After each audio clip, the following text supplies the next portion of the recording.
nonpartisan focus, and I've really enjoyed my experiences so far. Absolutely. So, hey, y'all, I'm Nancy Jones. I am a senior majoring in international business and economics. And I, like Emily, actually got involved with Cleat my sophomore year, the end of my sophomore year. And it presented a similar opportunity for me. I was just extremely alarmed by kind of the polarization of our political climate, and also by how hard it was for people to really educate themselves and do that well. And I thought that it was really important to empower people to make their own decisions about how to engage in politics and what that meant for them. And Cleat was by far the best way that I found on campus to do that. So that is the reason that I'm here today. Awesome. Hey, everyone. Thank you, Hannah. Always a pleasure working with Student Government and Garnet Media Group. Love you guys. So my name is Carly Zerr. I'm a staff member in Leadership and Service Center, but my title is Coordinator for Service and Civic Engagement. So I do a variety of different initiatives, both related to serving the local community in Columbia, as well as civic engagement events as well. So I work with these two lovely folks on nonpartisan issues. A little bit about Cleat. It's year-round, nonpartisan, and student-led. So these ladies that you're listening to do the bulk of the work along with others on a regular basis from a nonpartisan perspective, and really aiming to get students involved in civic engagement year-round. This happens to be an election year, so the engagement was higher than it normally is, but our goal is to really tap into those different populations and have them engaged with us throughout the whole season of elections and just our democracy in general. So happy to be here. Perfect. I love it. And just out of curiosity, Emily and Nancy, could you tell me a little bit more about how did you learn or find out about Cleat? So I know that once you realized that this was a great method for you to be able to be civically engaged, advocate for civic engagement for the student body in a nonpartisan way, but what led you to find out more or learn about what Cleat was? Yeah, I can go first. I have been involved with the Leadership and Service Center from the community service end of things. And so the good thing about the LSC that we'll talk about later is they really do collaborate with all of their programs. And so I learned about Cleat through that position, and it sounded like another opportunity I was interested in. And so I joined after serving as a community service ambassador the bulk of my sophomore year. So my journey to Cleat was a little more roundabout. One of my best friends, Alex Stevens, worked at the LSC, and so we spent a lot of time there just doing work. And I got to know their programs just through really osmosis. And Cleat was, again, one of those that I just found out about and was very intrigued by the idea of, and ended up applying and going through the interview process and ended up here. So it's been even better than I expected that it could have been. But yeah, it was a little less direct than Emily's path. Perfect. And then I know, Nancy, you specifically mentioned in your reasoning about how high and intense the political climate can be. And so especially this year, I feel as just even talking to different students, this year more apparent than many former years, I feel as if many students have been encouraged and more interested to become civically engaged. Probably due to the climate that we're in. So, we're going through a global pandemic right now. And with just even that variable, it affects really everything about life. So how we view education, whether it's college, whether if we have younger brothers and sisters, one day they're virtual, the next day they're going to public school. Our jobs, our parents' jobs, just everything has now changed. And so understanding, or especially students, and I feel like even me, I can speak for myself, I wanted to learn more about how I can become more civically engaged, or really where, from me utilizing my vote, how it affects every other decision that's being made. And I mean that I know I talked about the pandemic, but even right now it's November 16th and it's quite hot outside, guys. And so I'm like, global warming, that's a thing. Like, how does that affect everything? And so I feel like more than ever, I've become very analytical about how everything is attached or aligned, but just wanted to get a few of your thoughts about specifically you getting involved with Cleat, how you were able to advocate for students to practice civic engagement in a nonpartisan way. Do not know or do not need to know exactly which way they lie, but just practicing in the importance of how their civic engagement can go and attribute towards the outcomes that happen. Absolutely. So I think one of the really great things about the situation, and honestly the crises that we find ourselves in right now, is exactly how much people have started to understand that they can exercise their voice and have power through voting and through, engaging in those civic activities. And so that has led to people being a lot more interested, a lot more active. We won't see the numbers for another year, but I'm anticipating basically record turnout here at University of South Carolina in terms of voter registration and voter participation. And so that has been phenomenal to see. And like you said, we're a nonpartisan organization, so we have no clue of the students we've registered, like which ones consider themselves Democrats and which ones consider themselves Republicans and which ones don't identify, right? That's not what we're about. But I think across the board, we'll see higher engagement and those numbers rise. And so I think that is really important, and the work that we do can be nonpartisan, because like the foundation of our democracy is that people can advocate for themselves, right? And people know what they need best. And so I think that it's just making an informed decision. So what are the options that are out there for me? What are the options that are out there for my community? And of those, depending on my values and what matters to me, which ones do I think are best, right? So it comes back to, and we talked a lot about this, and something that I think we'll touch later on, which is a Voting 101 presentation that we did. We talked a lot about like media bias and media literacy, and what does it mean to stay informed and consume kind of both sides of the media, especially throughout this election cycle, which we've seen be so polarized. And that is something that, happens on both sides. Like both sides like to paint themselves as the angel as opposed to the demon. And so it's really important to know that, and what being nonpartisan lets us say to people is, check your facts, right? And make sure that you're not just listening to a really good friend who's super smart, but is parroting something that they got from somewhere else. And it's like a whole big game of telephone. So I think it's, been important to basically channel the really phenomenal rise in engagement that we've seen into something that has been productive. For sure. And I think another thing that we've been working on this year is we've seen a lot of students who are really fired up about the big attention-grabbing races like the presidential race. But we've also done part of our programming in like the Voting 101 presentation that Nancy mentioned about the importance of local races, especially because I think it's been really salient, to people who are interested in things like criminal justice policy or local COVID policies. I think that teaching students about the importance of these local offices and how they affect our day-to-day lives has also been something that we aim to do this year. And so we did it by creating this elected officials quiz that would help test students' knowledge of local officials and hopefully teach them about positions that they may have not even known were elected positions in the first place.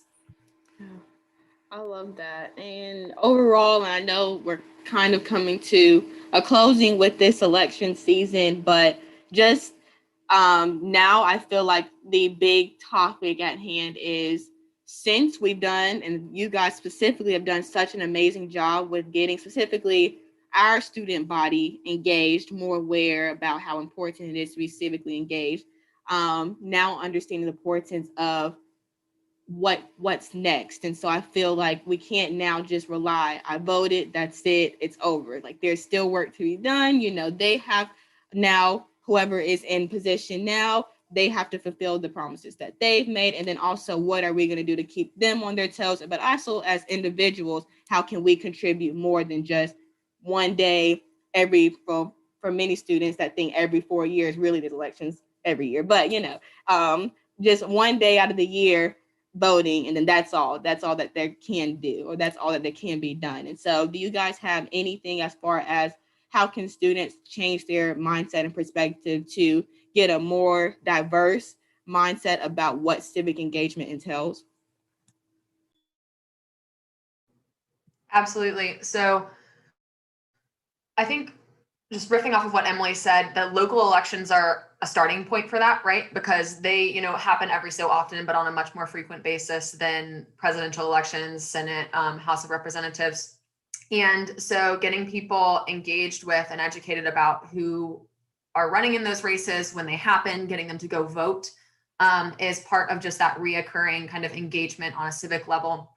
But I think also a really big push that we've been working on recently, and we actually had a really, really cool workshop for last week, is getting people to understand that their voice matters all the time. And it matters to representatives and to officials, and for the public at large. So we did a workshop that, among other things, talked about how to write like letters to the editor for newspapers. So how to express your opinion on a topic that doesn't necessarily just affect you, but the wider community. Or if, I have a friend whose mom wrote kind of a letter to the editor in response to the editorial board opinion piece. And so if you have kind of an opposing view of something that is happening, just, people are very much interested in what you have to say. And I think we've also recently lost sight of the fact that politicians are ultimately responsible and answer to the people. And so engaging all the time to remind them of that and remember and make them understand where their constituent stake is a hugely important thing, and responsibility and power that happens 24/7, 365. Yeah, I agree. I think a lot of times it can be intimidated. I think it's easy to hear people say that, oh, you can get involved by calling your local office. But I think in general, we're a generation who doesn't love like talking on the phone. And so we've been designing materials that encourage people about the best ways that they can find their local elected officials and then talk to them about the issues that they're passionate about, even though it is really intimidating. And like Nancy said, we held a media literacy panel last week to talk about letters to the editor, which is another pretty popular avenue. And then just in general, like Nancy mentioned, emphasizing that presidential elections aren't the only elections that happen, and there are a lot of other roles out there that affect a lot of the policies that matter to students. Absolutely, I totally agree. And then just before we get into more about what you all do and what you all have done this past year in order to increase civic engagement among the student body, just curious specifically for Nancy, I know that you mentioned IB, so in the Moore School, but very passionate about civic engagement. It's involved within Cleat. I feel similar to the LSC and specifically Cleat and student government. There's oftentimes a lot of political science majors and criminal justice majors, which amazing, but also me, I'm also in Darla. And so just do you guys, and this is just out of curiosity, do you guys ever have to be concerned about how to really engage students that aren't on that traditional poli-sci criminal justice path? Are there ways that you use other resources or departments in order to engage students or get them to become aware as this? It's not just, I guess, one certain individual path, like poli-sci, oh, you got all of that for everyone. Like, that's not how this works. Everyone has a say. And so I was just wondering or curious about, are there specifically like targeted tactics on how you guys engage the whole student body or get kind of some type of feedback from them, just out of curiosity? Maybe we can use them for student government as well. No, absolutely. I think we are probably guilty of abusing like the poli-sci listserv, but there's a lot of what we do in terms of like the Voting 101 presentation, where we present to classes, deliberations where we go into University 101 classes. A lot of what we do is based on the networks that we have.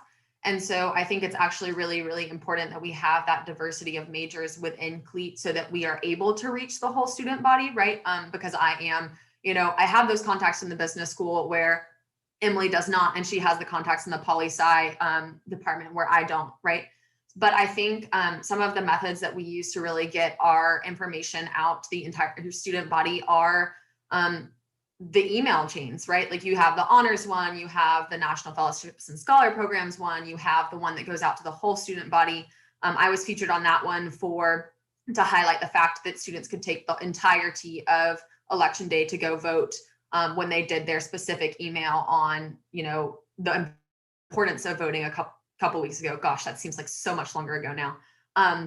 And so I think it's just really being intentional about the people that we reach out to and making sure that we don't get pigeonholed into kind of the ones we know who are most receptive, because they're also typically the ones who are already the most educated and not necessarily the ones who need kind of our services or our guidance the most. But there's just such incredible potential and so many people who are passionate and want to be engaged, you know, in every major on campus. And that's something that we have definitely had to be very intentional about growing in terms of networks. But the nice thing is that once you have those, and you have those people who, and those professors that you can, you know, you have that relationship with, that you can, it's like neurons, like the path is there. So.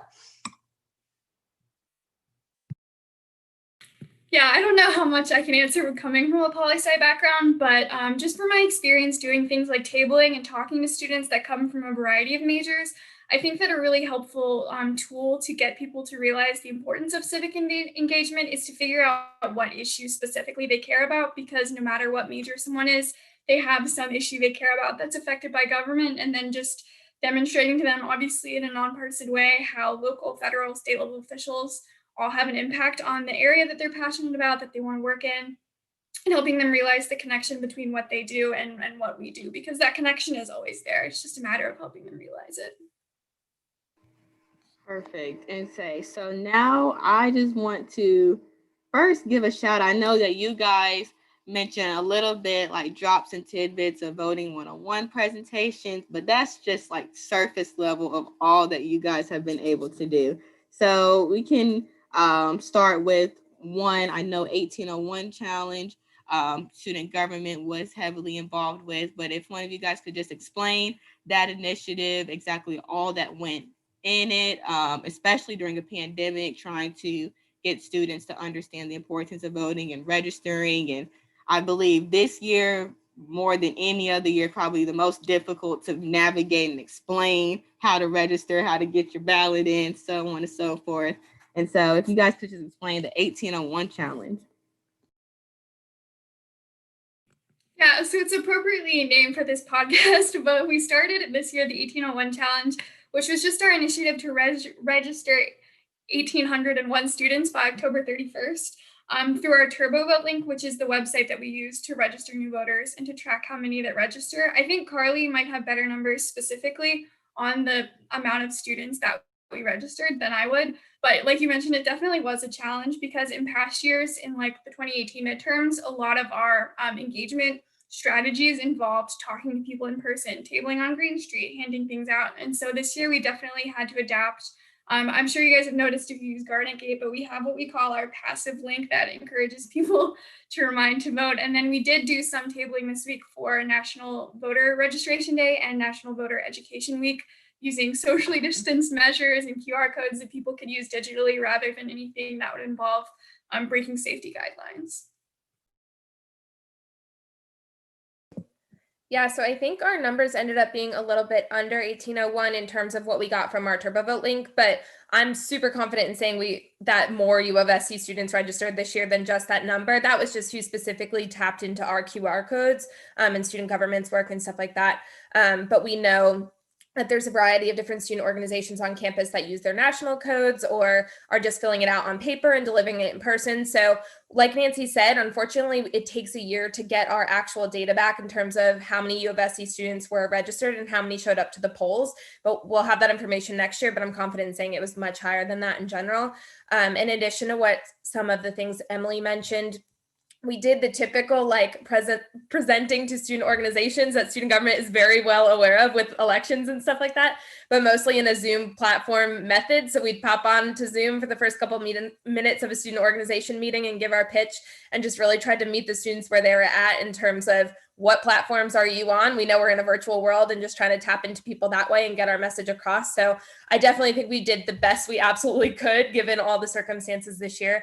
And I was personally really impressed with the turnout that I saw, not only for students registering, but even the like attention that they gave it that day for election day and leading up to it with early voting was really exciting to see our students rally in that sense. Yeah, and I also want to highlight just, 1801 was our specific voter registration challenge that we had and our goal for that. But we were also doing a lot of work to help people, find their polling places if they were going to go vote in person and request an absentee ballot and, figure out how to fill out their absentee ballot and send it back. Um, that voting 101 presentation that we did had a very significant section that was about like the challenges and the barriers that college students face when it comes to voting. So, not just absentee voting, but also in-person voting. And it comes down to like things like stamps and, transportation to polling places and all of that. And so we were very strategic about setting up, okay, these are the barriers, that the most common barriers, and here are like ready-made solutions for you. And then also, yeah, the QR codes. I I lugged the QR codes from Russell House all the way to Capstone for an event once. So I can definitely say that those have been fantastic, not just for registration, but also the absentee and the polling, because those are another little bit of passive thing, right? Like we'd leave them outside the LSC and people would come by and see it and, register, request their ballot. And so I think that's probably something we'll continue to do. We're actually getting buttons made, which is super exciting. Emily designed them. She did a killer job. That has a QR code on it that is, you can put it on your backpack and be a walking, talking like advertisement for voter registration every single day of the year. But yeah, so the cool thing about this semester has been, it's been really challenging, but it's also forced us to innovate. And I think in that sense, reach people that we might not have otherwise. I love that, and I am going to need an immediate update of when those buttons come in because I'm going to be the first in line to get one. That is so cool. But I also know, and I honestly know this because I'm going to put them on the spot, but in our exec group chat, we were all debating on who was going to get the higher grade on the quiz that you guys did. So if you guys could explain the local BuzzFeed quiz, it was high intense competition that day of who knew the best and knew the most. Yeah, for sure. I worked on making that with a couple other members, and basically we looked at past examples of ballots in Richland and Lexington counties to see what kind of local positions would be available and tried to test. We created a BuzzFeed quiz to test excuse me, how many of these positions you could match to the description of the positions or the kinds of policy they create. And so I remember working the table at one of our voter registration positions. We also had a physical manifestation in this quiz. And I was explaining to someone how like county coroners are elected positions, which someone had never known, because you think that, I mean, it differs from county to county, of course, but it's not positions that receive a lot of attention in the media or races like Senate, Congress, and presidential positions do. So we created this quiz to see how many people could match these positions that often have a really big effect on people's lives. I remember one of them is district attorney, which sets a lot of criminal justice policy for a county. And so these are really, really important positions, but people tend not to know about them. And so we created this quiz and then posted it on social media accounts and then in person at our tabling events to help raise awareness of these local positions. And then, of course, we bribed college kids because that's what you do when you want college kids to engage. And so if you got like above a certain percentage correct, which I love that y'all were so competitive about that. That's fantastic. Then you could come in, you could send your results to, I think, the LSC Instagram, and then come in and pick up like some Cleat swag. So it was bribery, and then also like shameless self-promotion, because now whatever they have, they just rep Cleat everywhere they go. So it was a win-win situation. But yeah, no, I took the quiz, and it was definitely, one of those things where you're like, wow, I thought I knew a lot more than I actually did, right? Even working as a Cleat member. And so I think it was very eye-opening for pretty much everybody who took it to kind of understand there's still a lot more out there, even though I've engaged this so much up until this point, for me to learn. For sure. And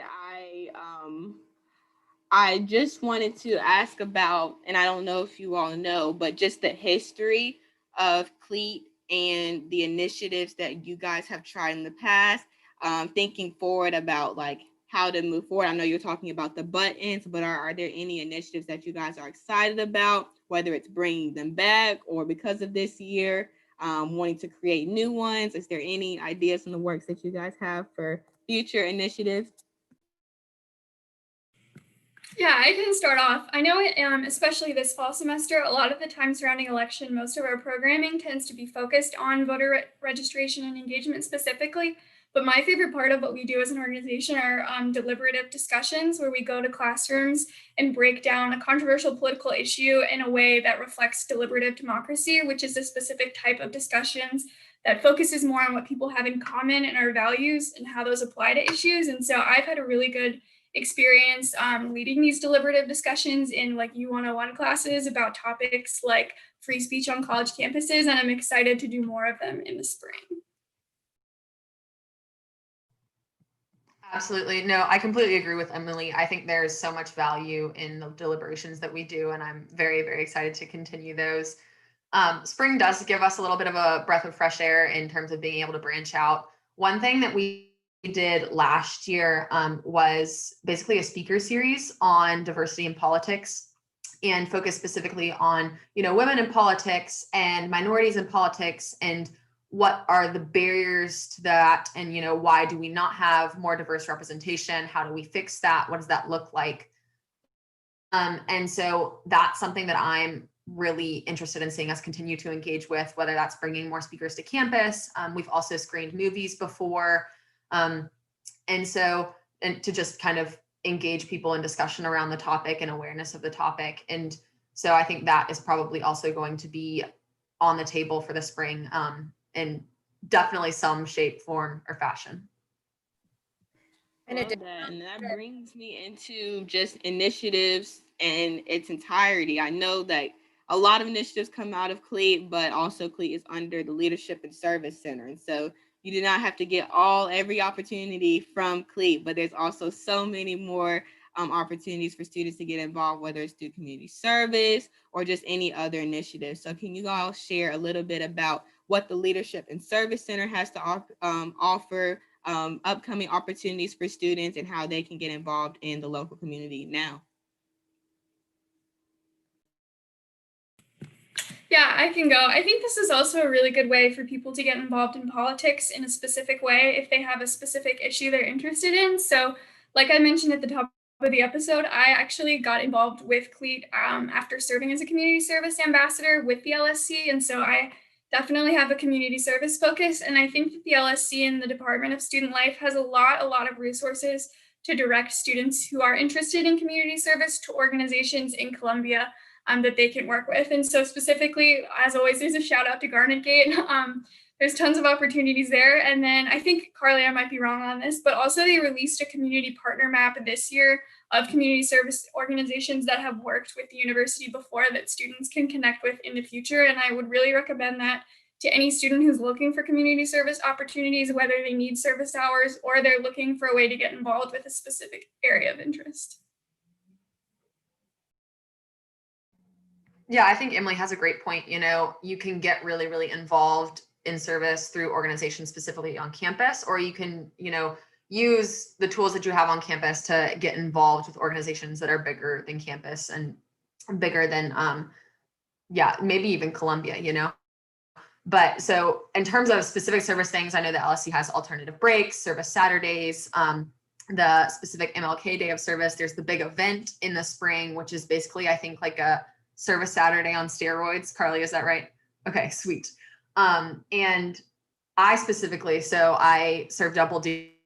I'm executive director of Gamecock Pantry. And so we do a ton of stuff that focuses specifically on food insecurity and serving Gamecocks. So we're kind of more of that microcosm than any outward facing organization. But there are just so many different ways that you can get involved. And civic engagement takes so many different forms, right? Because the different structures within your community, the different inequalities, the different needs that exist, the way that you choose to engage with them, they all loop back to how your community works and is represented and the policy decisions that are made. And so I really, really encourage people to try things that are new to them, to really find what their passion is, what their niche is, because you don't have to, solve every single one of the world's problems, right? You can be really impassionate and really informed and really engaged with one or two issues or a few issues, and make that how you engage with a lot of the civic kind of structure on a more personal level outside of voting. So definitely the LSC just has phenomenal resources, whether you want to learn a little bit more about the opportunities that come your way or whether you're ready to get involved. And then just to go off of that, and I would like to hear both of your perspectives as far as how has these opportunities changed because of the pandemic. So for you, Nancy, Gamecock Pantry, being over the Gamecock Pantry, how has that changed? I bet many students right now need this resource more than ever, but also making sure because of health precautions, like not too many people touch that can of whatever tomato soup or, you know, however it may be. So how have you all had to transition? I know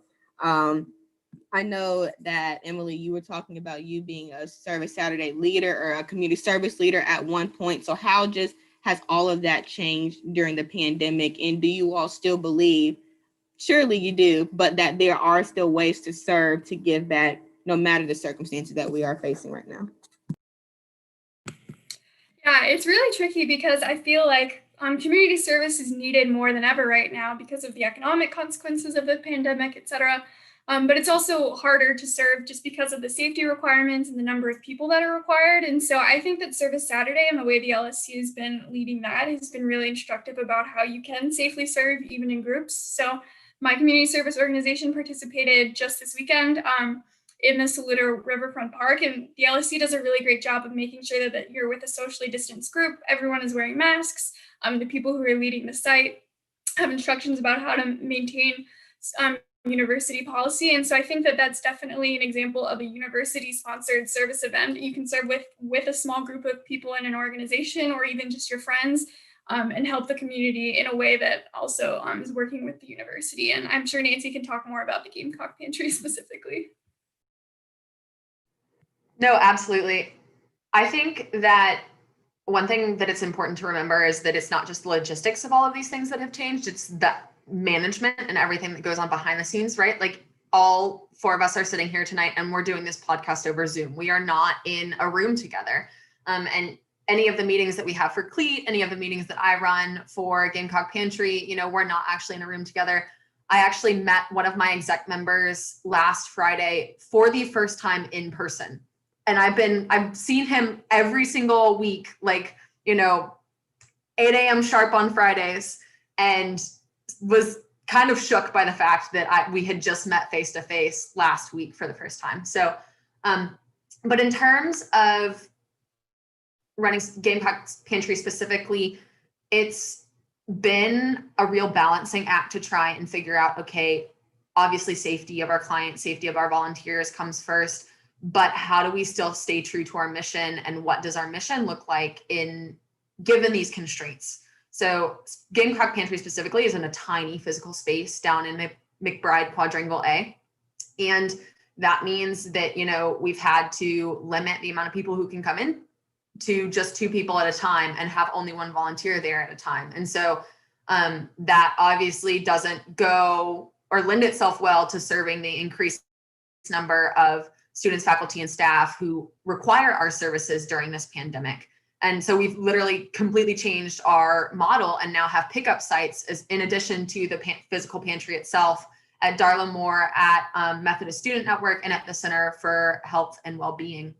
So it's just been a lesson in getting creative, and, you know, washing your hands and wearing a mask and sanitizing all the different services. But I think the biggest part has been, how do you reach people online? Because there's so much noise, and social media is a fantastic tool, but engagement on social media is something that can be hard to gain traction on. And so that's probably been the hardest thing, is the transition to not online things for my management team in particular, but how do we best reach our audience and the people who might need our services, and educate specifically about like food insecurity in this time when people are maybe checked out, or they can't filter through everything that they're seeing. So That's been a challenge that we haven't necessarily found the answer to yet, but one that I think will also help us in the future as we continue to adapt. I definitely can relate when it comes to now only two people can be in the Carolina closet at one time. That's still stretching it a little bit. I don't know if any of you all have been to the Carolina closet. It really is a corner of a little room. So, it's stretching it thin, but trying to navigate what works as far as engaging students, what doesn't work. Right now, I don't know if you guys can attest to as well, but it's becoming a little bit more difficult, which is understandable. A lot of students are becoming Zoom fatigued and they're tired of looking at a screen to have some type of interaction with another human.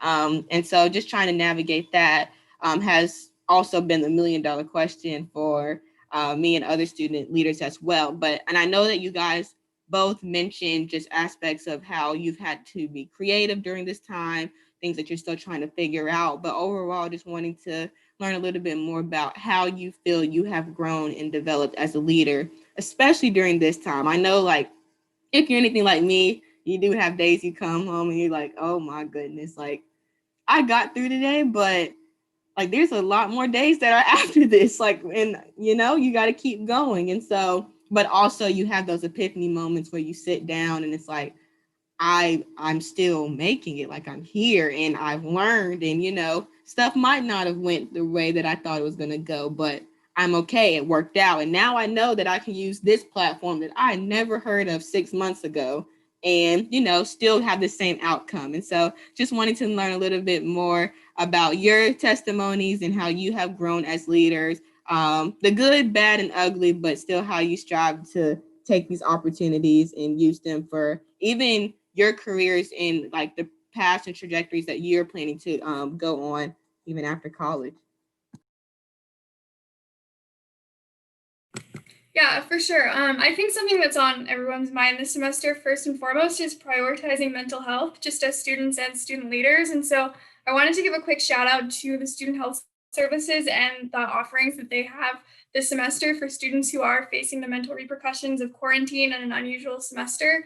I know that things like virtual yoga, meditation, individual and group counseling, and a variety of other ways that you can talk to someone if you are struggling is really important, especially as final week starts approaching and people are facing COVID-related stress, election-related stress, all of these things compounding on one another. I think that the best thing that we can do in order to successfully lead others is first and foremost take care of ourselves, our academics, before we reach these other things. And like everyone here has talked about, I think that just in general, once you have your self-care routine and a check on your mental health, it's really an exercise in flexibility and understanding that things may not look like they have in past semesters, but that's not a reflection of their success or anything that has to do with you. You're doing the best with the semester that you can.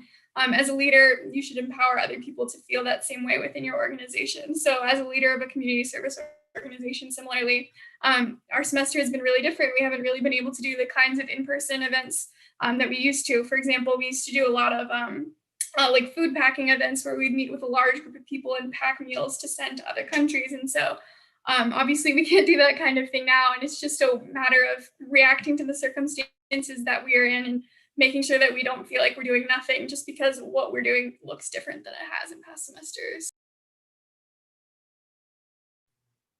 Yeah, no, and I think Emily really touched on one of the main things that I've tried to be mindful of during this pandemic and that I will certainly be continuing to incorporate into my leadership from here on out, which is just leading with compassion, understanding that you have to meet people where they are and that people handle things differently, especially. So, somebody might have a million things going on and be totally fine. And somebody else might be really struggling with one or two. And that is not that the latter person is less capable or, worse than the first one at all. It's just, you really have to be understanding and give people grace, I think. So that,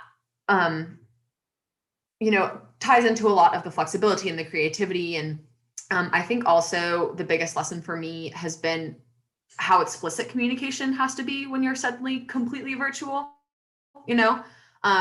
like reading facial expressions is hard and people don't often speak up as much as they might in a real meeting. You don't have those minutes of time in between where somebody can grab you and pull you aside and say, hey, I was thinking about this, or what do you think about this? And so just making it clear what your expectations are, clarifying with people where there even might be an understanding, and then also verbalizing feelings, right? So like, hey, this is what I'm thinking, what I'm doing, and here's why, and here's how I feel about it. And so then people can kind of meet you where you are as well. So that's been actually something I started to learn it a little bit over the summer. I interned with McKinsey, and one of their practices is just after meetings and like at the beginning of the weeks to send recaps of like, okay, here's a snapshot in time of where we are. Here's what we're prioritizing for the week, kind of some to-dos. And so I've started sending those after my Gamecock Pantry meetings on Friday mornings. And it's really given all of us a fantastic touchstone in terms of, okay, like this is what we've accomplished. Because I think it's also extraordinarily important to take pride in the things that you have done and done well, especially amidst adversity. And then here's where we're headed. And that also gives like the clear delineation of you have this and I have this. And so being very explicit about communicating things and communicating feelings up front has been the biggest part of adaptable leadership through this pandemic for me.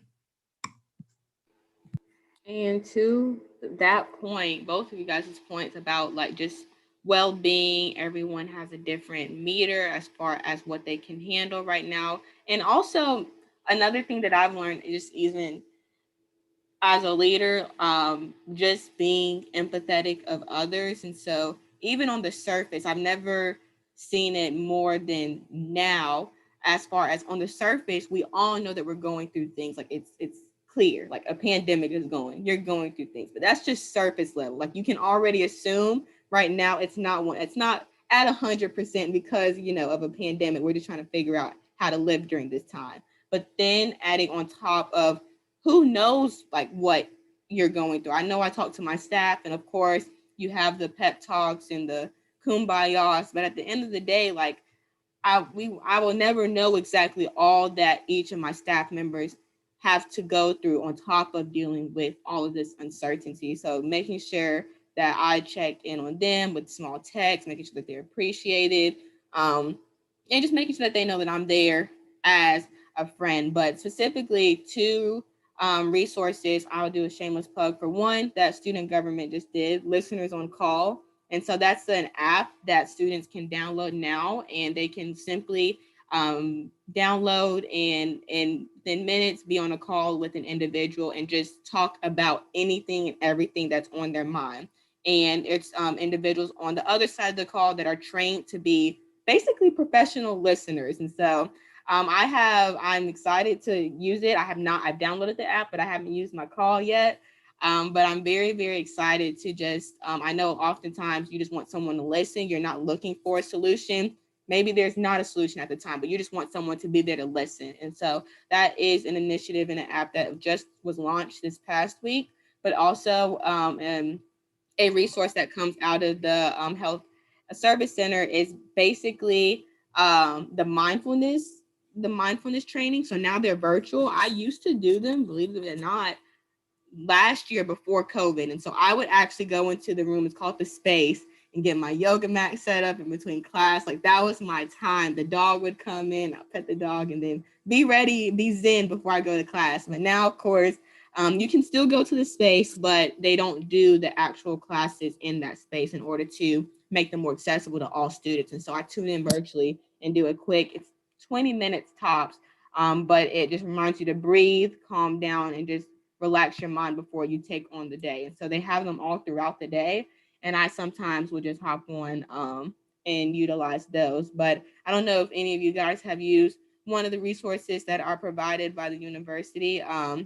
If so, please share your testimony of what you like, or even if you have some type of method that you use that's not connected to the university, of how you keep your peace or maintain well-being throughout this time. Yeah, I don't do this, but I have a lot of friends who actually are big proponents of the university's yoga programs. I think that especially in a semester where we're spending a lot of time inside, anything that's physical and gets you moving is a good way to practice mindfulness, breathing exercises, and things like that. But also, just have some physical activity for when you're sitting at your computer doing Zoom classes all day. So I can definitely attest to those. So I haven't done any of the on-campus mindfulness or programs. I did catch a yoga class this past weekend though, and that was much needed. I personally meditate with the Headspace app, so I think that's gotten a lot of like cult attention. But it has been really useful, especially for those times, during the pandemic when your mind is racing or you can't shut your brain off or that kind of thing. But then also something that's helped me is just getting out into nature a lot. I actually went to Table Rock with some friends this past weekend. It was completely foggy. We hiked all the way to the top and got no view whatsoever, which was kind of a bummer.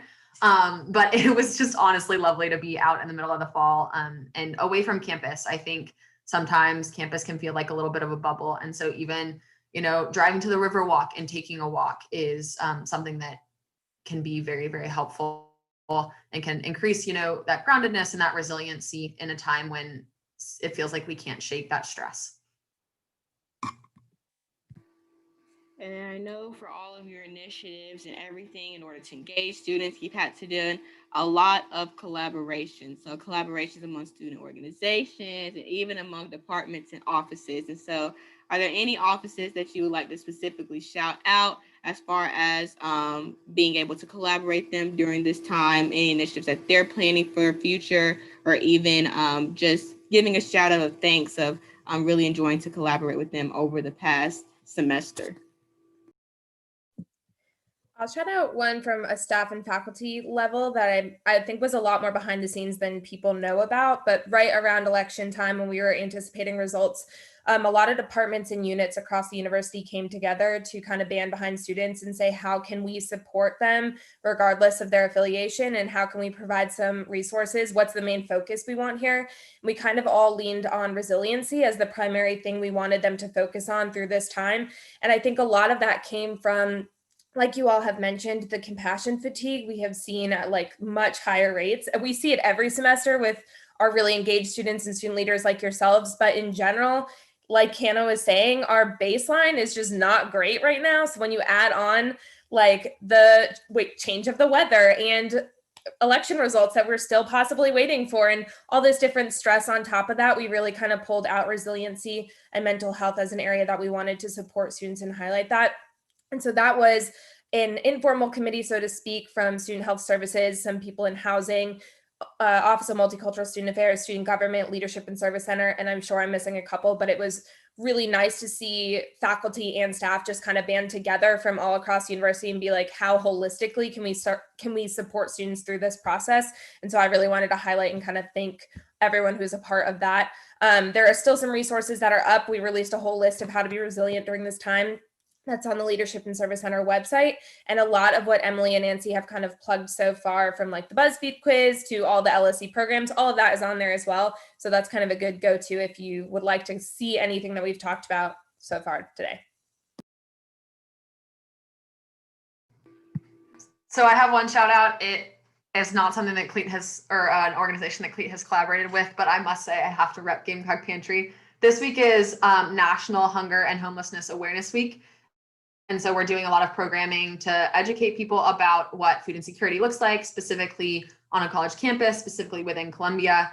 We're actually doing one of those BuzzFeed quizzes. I spent an inordinate amount of time making it this weekend. So that will be up on our social media for swag at the end of the week.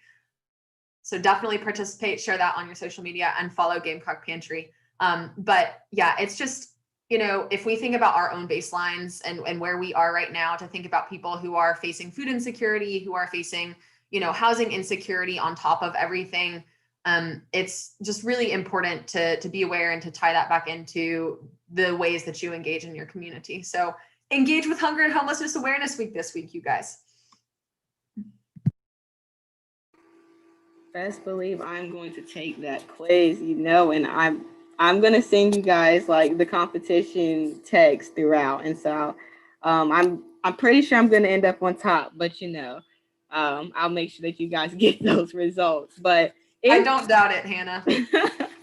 if you guys have not realized to this point, there's no other way to, Cleat is the way to go. Like, you want to be a part of the Civic Leadership Education Action Team.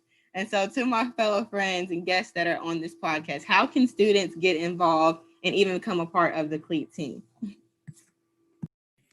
Yeah, I can go. So we're looking for students, obviously, who are passionate about civic engagement like we are and interested in getting involved in a nonpartisan way. Carly can probably share more information specifically about our interest form and the process, but I just want to share to everyone out there listening, for whoever's interested in getting involved in Cleat, it is by far one of my favorite things that I've done during my time at USC, and I'm a senior now, so that means a lot because I'm old, and it's a really great group of people, so I can't recommend it enough as a way to make a difference on campus. Yeah, and I also do want to shout out, just before Carly goes through the official process, Cleat is a very non-hierarchical organization, right? Like, we're on this podcast, we're talking to you, Hannah, right now, and we're thrilled to be here. But when we're in a meeting, we don't have leaders who say this is what we're going to do and everybody else follows it. Everybody's ideas are valid and, listened to and considered, and you can really take an idea and run with it. That's a lot of the beauty of Cleat. And so for anybody who's interested in getting involved, this is not something that you have to wait 3 years before you can really shape the organization and shape the direction the organization goes in. And so I would highly recommend that people go ahead and get involved, and because there's just so much possibility for impact through this organization. And Emily said also, I'm old also. I'm also a senior, which is scary and not something that I really want to think about, but absolutely one of my favorite things that I have done on campus. It's been a joy. So.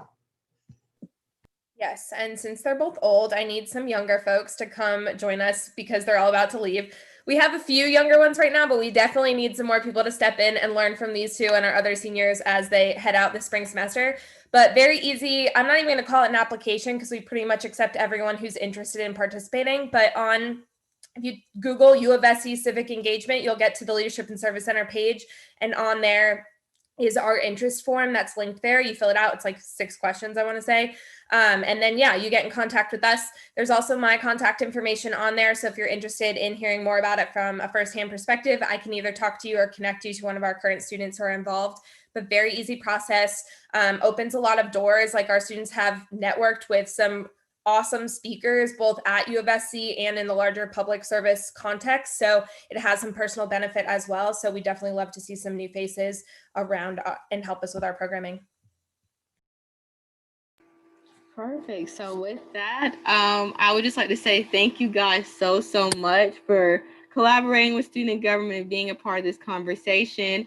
I hope that you guys had just as much fun as I did. And for those that are listening, I hope that you guys enjoyed this conversation and even learned something or took something away from it. Overall, I hope that you guys just remember to remain resilient, not even just at the times during this pandemic, post-election, but even just to finish out this semester. So I know even after we end this episode, I'm going to be doing an essay. And so just remain resilient. We're almost there, a few more weeks, and then you have your holidays, and then we'll be back ready to go for the second semester. And for the seniors that are on the call, home stretch. And so I hope you guys have a great rest of your night. Thank you all who are tuning in live, and to those who are listening via the podcast mainstream, stay tuned for the next episode. So with that, thank you guys. And that is it.